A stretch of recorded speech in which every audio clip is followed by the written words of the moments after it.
Shuning uchun azizlar, oilada erkak kishi og'ir bo'lish kerak.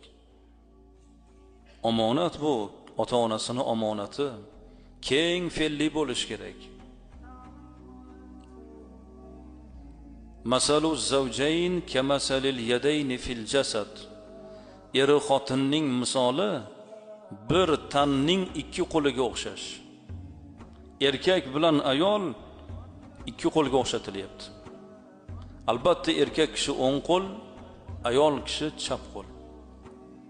Bir-biriga qiyos qilsak, bir-biriga juda ham yaqin, lekin darajaga kelganda o'ng qo'lning ulug'ligi bor. Xuddi shunday oilada erkakning ulug'ligi bor. Qo'limizni bittasi nopok bo'lsa, ikkinchi qo'l uni tozalaydi. Chap qo'limiz nopok bo'lsa, o'ng qo'l tozalaydi. To'g'rimi?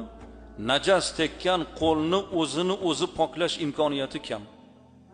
Ikkinchi qo'l yordamga keladi, uni poklaydi. Eri xotini ham xuddi shunday. Xato qildimi, uni yuziga solib emas. Xato qilgan odam yomon odam emas, balki xatosini bo'yniga olmagan, uni to'g'rilashga harakat qilmagan odam u yaxshi odam emas.